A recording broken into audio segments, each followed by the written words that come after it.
Hello, welcome to the EKS Library.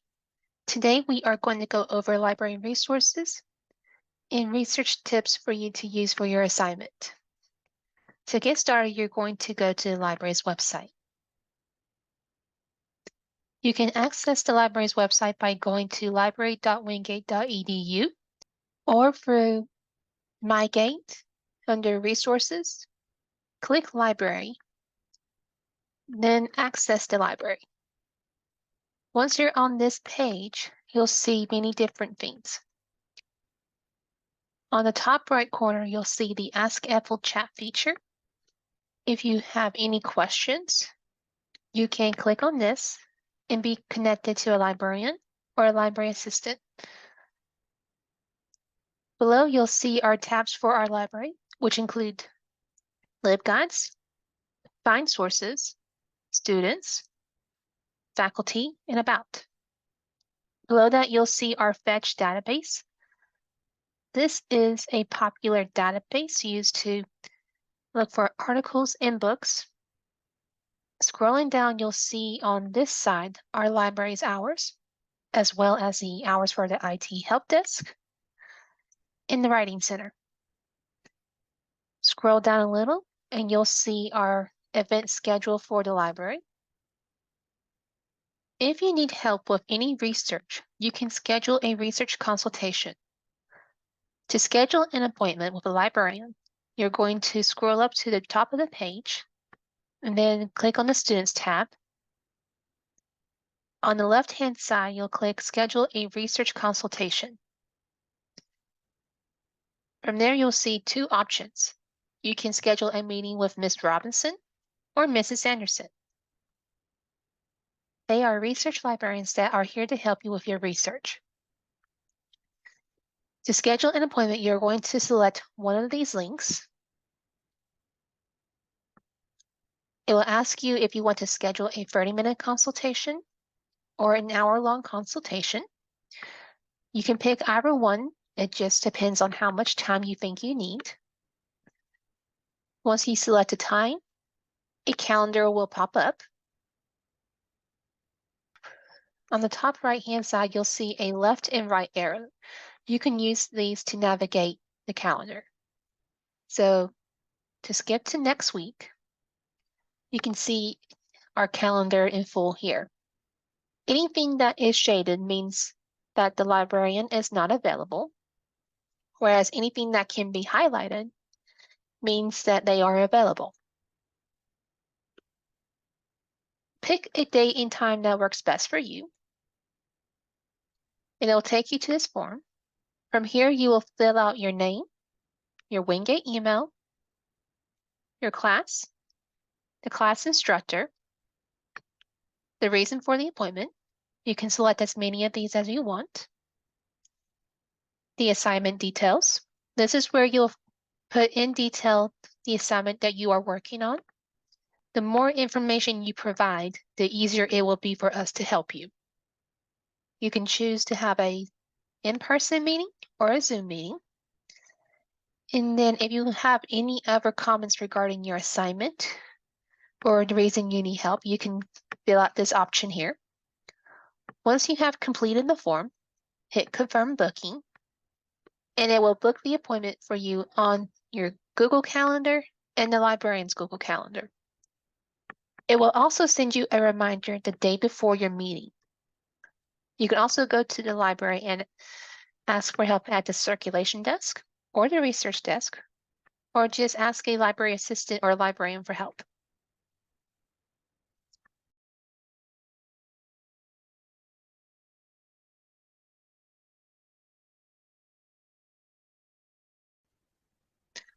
For your assignment, you'll be using the English 110 LibGuide. To access the English 110 LibGuide, you will go to the LibGuides tab and click on Course Guides. On the right-hand side of the page, you'll see a list of LibGuides. Scroll down until you see the English 110 University Writing and Research link. Click on it. And here you'll find the English 110 LibGuide page.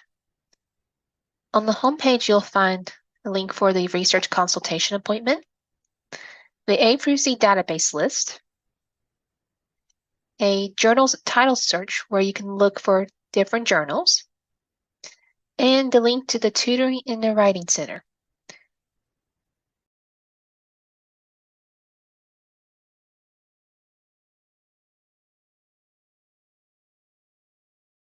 The next thing you should see on your LibGuide is the primer. The primer is a brief recap of concepts talked about in Research Bootcamp or Gateway 101. Everything regarding basic research tips can be found on this page. The first thing you'll need to do is research planning. This involves generating a search terms list. You're going to begin by looking at your research question. Now, you cannot type in your research question into a database. The database is not good at understanding conversations, phrases, or questions. If you type in your research question into the database, it will break it apart into separate keywords, and you're going to end up with a lot of irrelevant results. To prevent that from happening, you're going to focus on keywords from your question and use those in your database searching. For example, if your research question is, in what ways does music articulate the values of American culture at a given time? You're going to use the keywords music, values, American, and culture as. Once you have this basic search term list, you're going to expand on those keywords by creating more synonyms. For example, for American, you can use the terms America, United States of America, USA or US. And for culture, you can use the term like society, humanities, or civilization. The purpose of this is to expand your research. The more search terms you have, the more likely you are able to find more resources. If you limit yourself on keywords, you will limit yourself on the types of resources available, and you might end up missing a source that would have explained your topic better, but was omitted from the search because it did not contain that keyword. So for example, if I just used the keyword American, I might end up missing out on a source that covers my topic, but use the term United States. Once you have your keywords, you need to also keep in mind to practice phrase searching. Phrase searching is taking keywords that are more than one word and putting quotation marks around them. So for example, you would put quotation marks on United States of America or United States. The purpose of this is to keep the keywords together. If you fail to practice phrase searching, you'll end up getting a lot of irrelevant results. For example, if you are doing research on heart attacks and type in heart attacks into a search bar without using phrase searching, you might get resources that pertain to the term heart attacks, or sources that talk about candy hearts, or dog attacks. If you practice phrase searching and put quotation marks around heart attacks, you will get results that pertain to the topic of heart attacks. So phrase searching will help you keep your words together and will help you get relevant results. You'll also need to consider how to build your search. Once you have those keywords, you're going to use Boolean operators to connect your search terms and build your search. There are three main types of operators, or, and not. If you use the Boolean operator or, you're going to get results that contain any of your key terms. And it's also good for connecting synonyms. For example, if you type American or America or USA, you're going to get results that contain one or all of these options. The next operator is and. And will give you results that include all of your search terms. For example, if you type in America in culture and music, you're going to get all of those key terms in your results. The next operator is not. Not is useful for eliminating unhelpful terms from your search results. You will use it at the end of the search string while the rest of your search is in parentheses. For example, if you type in America in culture and music and put that in parentheses and add not classical at the end, You'll get results that pertain to America, culture, and music, and not classical music. You also need to consider how to classify sources. There are three types of sources regarding how closely related it is to original ideas and information. When it comes to ideas, sources can be classified as primary sources, secondary sources, and tertiary sources. Primary sources represent the original work and are created at the time of the event. So, for example, you will think of photographs or social media posts. Secondary sources are analysis of primary sources. They may or may not be peer-reviewed. An example of secondary sources would be a peer-reviewed article or a book review. Tertiary sources are summative in nature. They cover broad topics and ideas. So think of a dictionary or an encyclopedia or Cliff Notes. There are also scholarly and popular sources. Scholarly sources are written by experts in a given field. They are peer-reviewed and are written with experts in mind. An example would include peer-reviewed articles and books written by experts.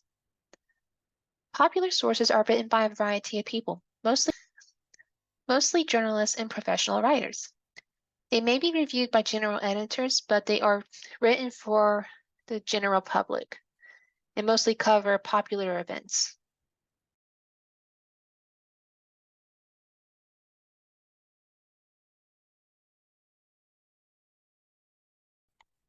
The next tab you'll see is evaluating sources. When you are doing research, you'll find numerous sources of information. However, there are some sources that may contain false information that would be considered misinformation or disinformation. Your job as a researcher is to evaluate those sources and weed out the good from the bad. One of the best ways to evaluate a source is to use the CRAP test. The CRAP test is used to evaluate sources based on the following criteria: currency, relevance, authority, accuracy, and purpose. You will use the CRAP test to evaluate a source. If the source passes all of the criteria, then it is a good source to use. However, if the source fails one or more of these criteria, it is a poor source to use and you'll need to find something else. The first thing you will test for is currency. This is to determine how old the information is. When was it published, or when was it last updated? You also need to consider if your topic requires up-to-date information. For example, if you are doing a topic on mental health, you would require more up-to-date information. However, if you are doing a history topic, you can get away with using older information. Another thing you need to consider is, can you find other sources of similar quality with more current information? To test for this criteria, you are going to look for the date or timestamp on the source. For example, if you are using a website, look for timestamps located near the content title or the website's copyright date, which is located at the page footer. If you're using print materials, such as a book, look for the date of publication on the copyright page, which is near the front of the book. Or if you're using an article, look for the date located below the article title. Detailed records can be found in the database you are using, as they will provide date of publication as well. The next criteria you'll be testing is relevance, which is how does this information fit in your research? What role will this source play in your... You also need to ask yourself, is this information detailed or technical enough for you to use? To make that determination, you will need to annotate the source, which will require you to make notes and highlight information. If you find that you have a lot of notes and highlights, then you know it's a good source for you to use. However, if you find that there's no notes or that you only highlighted one piece of information, then you need to find something else to use. The next step is to test for authority, which is the source of the information. At this stage, you're going to ask who is the author, the publisher, or the sponsor, and what can you find out about them? You're also going to evaluate the author's credentials. Do they have experience on the subject?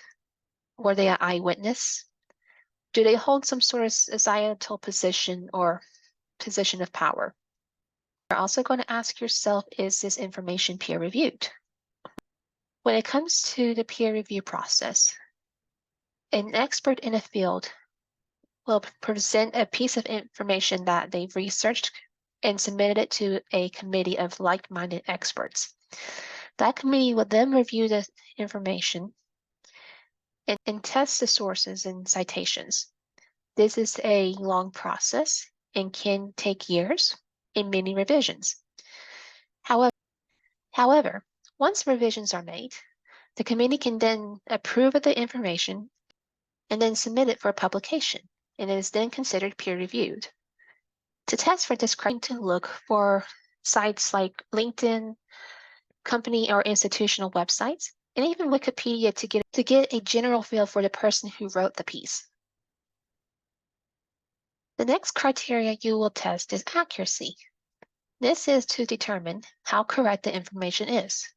So you will ask yourself if the information in your source is supported by other sources you have found. You'll also need to ask yourself if the author provides citations and references, if the information is peer-reviewed. If it is peer-reviewed, then it is accurate. You also need to ask, is it well-written? This can be especially hard to evaluate in opinion-based sources, but the best way to determine that is to evaluate the factual claims made in such sources. The last criteria you will test is purpose, which is the reason for the information. You're basically going to ask yourself, why does this information exist? Did the author make their intentions clear? So is the author trying to inform the reader? Or are they trying to convince the reader of a point? You also need to ask yourself if there is clear or subtle bias in the source. Is the source neutral, or does it lean one way or another when it comes to a point? You also need to determine if the source is mostly fact or mostly opinion. And if it is an opinion, is it supported by facts made in that source and by other sources? If you find the purpose of the source to be questionable or unclear, or if it sounds like propaganda, then you should keep looking. However, it doesn't mean to overlook the source if it disagrees with what you believe or what you are saying.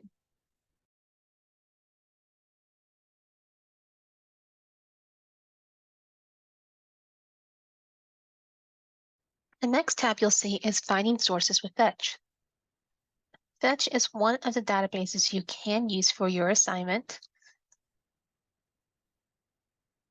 So Fetch is a database that will pull resources from other databases in our collection, and it will find sources like books, videos, and articles, and includes information that may be peer-reviewed and not. This is a great database to use, especially when you are beginning your research. To access Fetch, you are going to click on this link here, and it's going to take you to the library's homepage. So here you will find Fetch next to the image of the bulldog. Right next to the bulldog, you'll see this search bar here. This is for a basic search. Below that, you'll see a link for an advanced search. Click on this, and it's going to take you to the advanced search. It's a step up from the basic search and will allow you to add more keywords and Boolean operators and arrange your search in a way that will work for you. So on the right-hand side, you'll see ways to filter it, such as material type and even a date range. Right here, you can also do a filter here where you can filter it by a title or a subject. And right next to it, you can see enter a search term. This is where you'll enter your keyword or keywords. So for example, if you're doing research on John Updike and A&P, you are going to do your search like this. On the first bar, you are going to enter the author's name. So I am going to do a quotation mark, then type John Updike, and then close it with another quotation mark. Right below that, where you see and, This is our Boolean operator filter. You can select any of these Boolean operators for your search string. I'm going to use the operator and then right here, I'm going to enter another search term. Here I will enter A and B. So I'm going to do quotation mark, A, space, and P, and then close that with a quotation mark. So this is what it should look like. Again, you can filter it here. And of course, if you forget to hit the filters, you can always filter it after you hit search. Once you have everything to your liking, you're going to hit the search button. And your page should look like this. Now, sometimes it will ask you to sign in. So you're going to hit the sign in button. And then you're going to log in using your Wingate information. This is to help you get access to more information and more resources. At the center of the page, you should see your results. And on the left-hand side, you'll see a filters option. You can filter it many different ways. So, for example, you can filter it by availability, such as if it's available online or as a peer-reviewed journal. You can also filter it by resource type, so such as an article or a book. Now, there's many different resources you can use, and each resource has its own form of information and analysis. For example, a magazine article may be a popular source where it's just a basic information, whereas an article may have more in-depth information and analysis. Another way you can filter is by subject, in which you can filter it by the author's name or the subject of a short story. You can also filter it by author and creator, which is the person who wrote the article or book. You can also narrow down by location, such as where it is located in the library, the collection or the database used, the creation date, the journal title, language, or the library location. These are all different ways you can filter it, and you are free to use any of these filters to your liking, especially if you are getting too many results and you want to narrow it down. For example, if you want to look for books, go to resource type and select books. It will filter to where it just pulls up books. Now, there are different types of books. We do have ebooks and physical copies.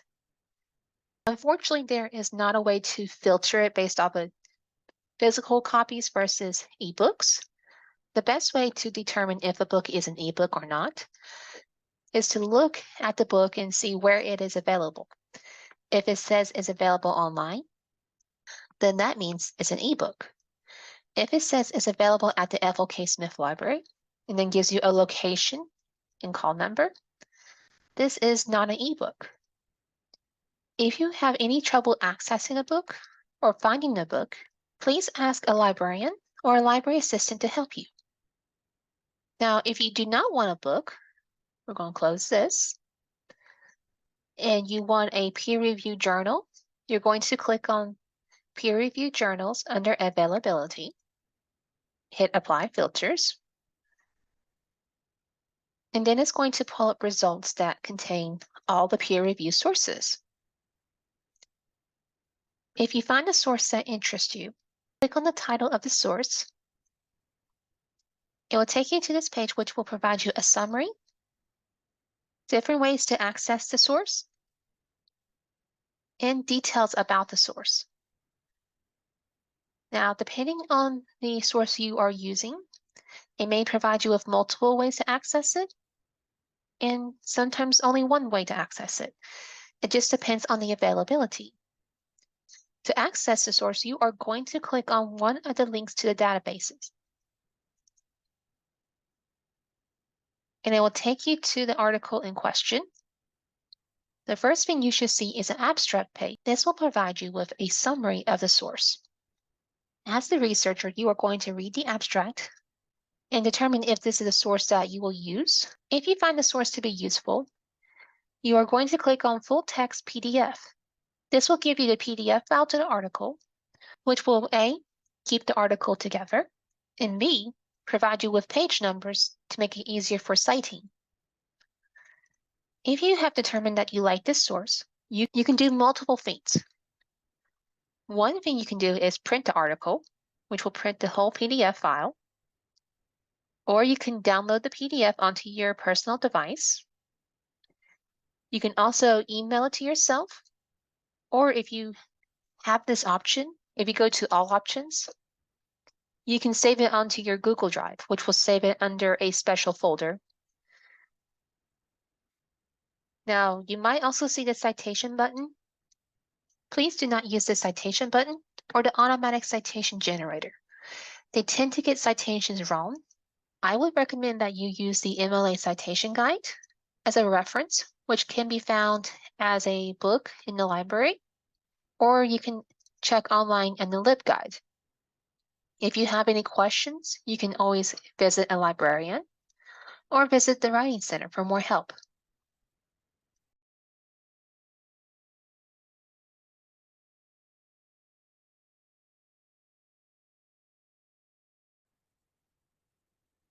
CQ Researcher is a database that focuses on in-depth coverage of political and social issues. This is a great database to use for argumentative essays because they provide a timeline, a bibliography, a list of pros and cons, and sometimes maps and graphs.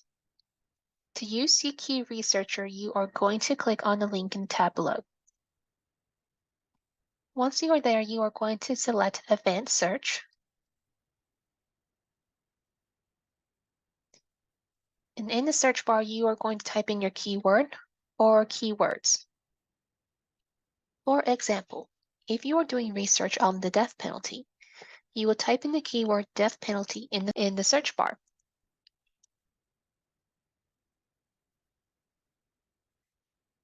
If your keyword is considered a phrase, make sure to put it in quotation marks to keep it together. You can add as many keywords as you want.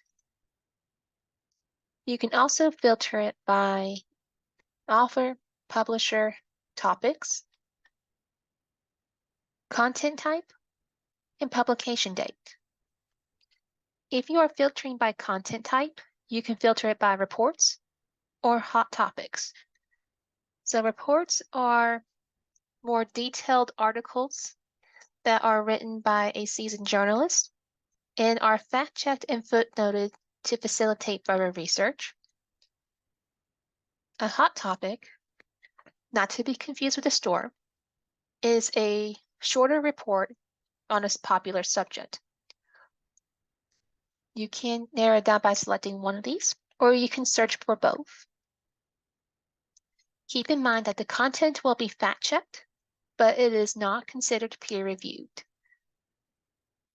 You can also narrow down by publication date. So if you want to focus on a 5-year range, you will enter that 5-year range date here. So for example, we'll type in 2018 to 2023. So that's my 5-year range. Once I have filtered it to my liking, I'm going to hit submit. And if you forget to filter it before you hit search, you can narrow it down on the left-hand side here. All right, so with your results in the middle, you're going to select an article that is going to be of interest to you. So click on the article here.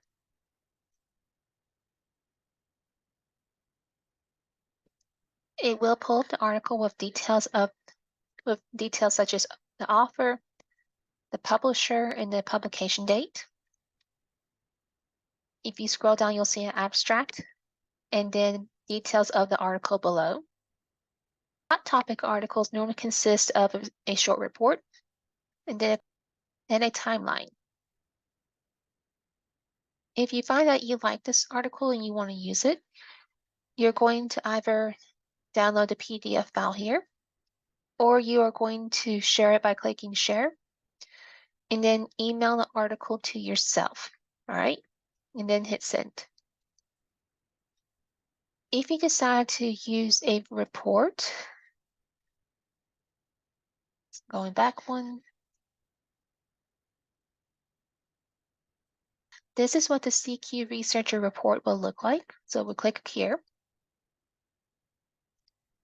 It will have all the details of the article. It will look similar to the hot topic article, but it will have a more in-depth article.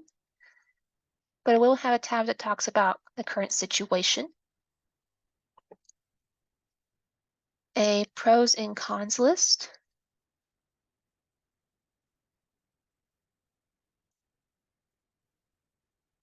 and a tab about the outlook about what you can expect going forward.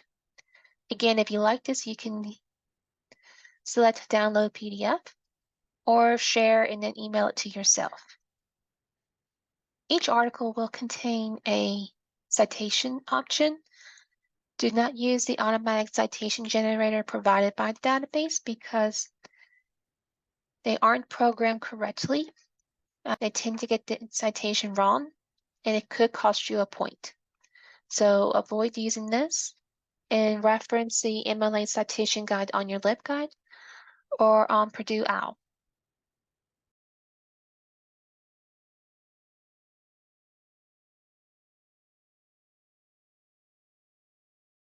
Google Scholar is a database that searches for scholarly articles, reports, and other resources you can use. It will even include sources found in the library's collection. To use Google Scholar, you are going to click on the Google and Google Scholar tab and select this link. To access the library resources on Google Scholar, click on the three lines on the top left side of the page. Then select Settings and click Library Links. Make sure you see Wingate University in the middle and make sure that it is checked. If you do not see the Wingate University links here, go to the search bar and type in Wingate University, and it will pop up in the middle. If it does not have a check mark beside it, go ahead and check it, and then hit Save. You can type in your keywords in this search bar here. Keep in mind that Google Scholar does not provide Boolean operators, so you will have to type in the Boolean operators.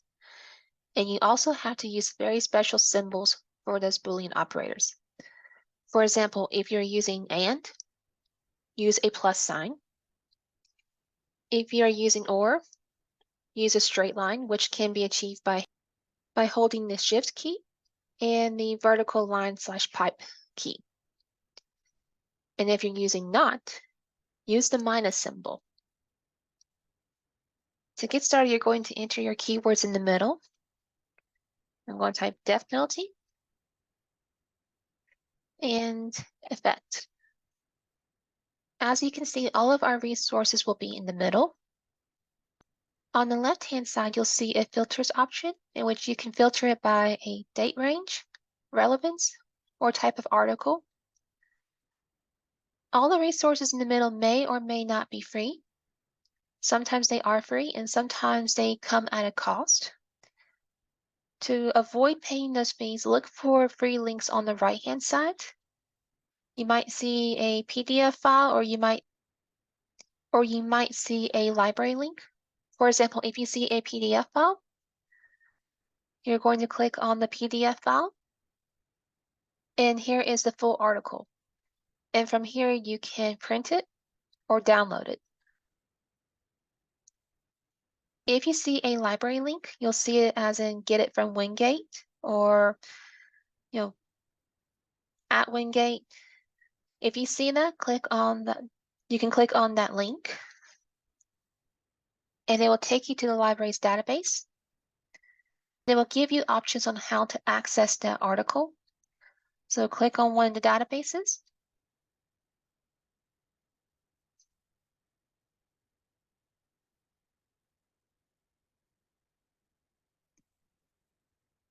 And here is the article. And from there, you can download the PDF file or print it or email it to yourself. Going back to Google Scholar, you can also search by site type, such as .edu, .org, or .gov, or by file type, by typing in file types, PDF.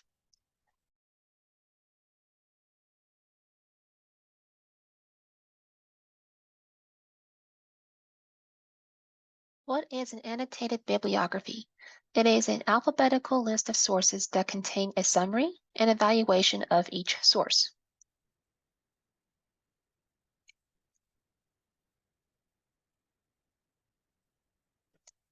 It is formatted in the following order. The citation is listed in MLA format first, followed by a paragraph of a summary of the source, then a paragraph about the evaluation of your source, and last is the paragraph that provides a brief explanation of how you plan to use the source.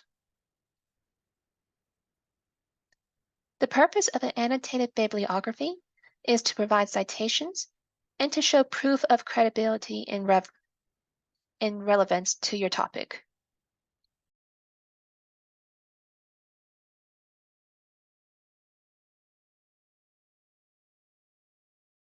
Now we are going to go over the MLA citation guide. As always, I would discourage you from using an automatic citation generator, as they are prone to get the citation wrong. Instead, you will use the MLA citation guide provided on the LibGuide, or the MLA citation handbook located in the library. Below, you'll see a video that goes into a brief overview about the MLA Citation Style 9th edition. You are free to use this video as a reference when you are citing your source. Going past this video, you'll see more information on how to capture evidence and MLA citations. So let's go over how to capture evidence. The best ways to capture evidence is to do a direct quote, paraphrase, or provide a summary. If you do a direct quote, you are taking information from the source verbatim or word for word.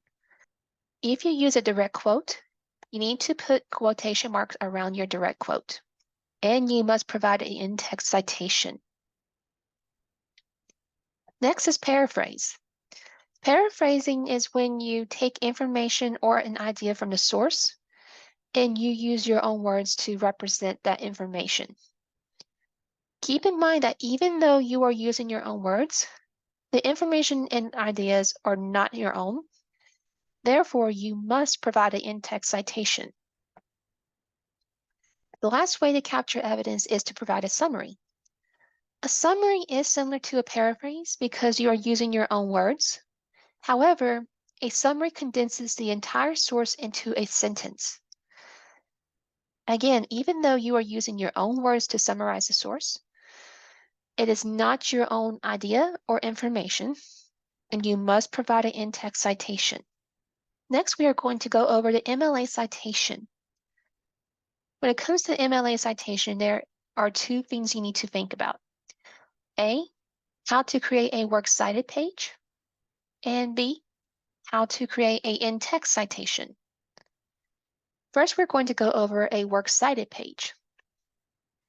From here, you will find information regarding how to cite various sources using the MLA citation guide. So you can find a citation style for books, journal articles, and web page or website. It will also provide you with information in case you have multiple authors or a source that has no author or date. Next, we're going to talk about how to provide an in-text citation. From here, you'll find information on how to provide that in-text citation in case you have multiple authors or no author, and then what to do if your work doesn't have a page or page number. Please use this as a reference when you are writing your source and providing a citation. Scrolling back up towards the middle of the page, you will find under additional resources, you'll see the MLA handbook. This is a reference in addition to what you find on the LibGuide, and this can be found in the library. If you wish to look at this, please visit the library and ask for it at the circulation desk or at the research desk. Another resource available is the Purdue OWL MLA format link. If you have any questions or concerns, please see a librarian, schedule a research consultation, or visit the Writing Center for more help.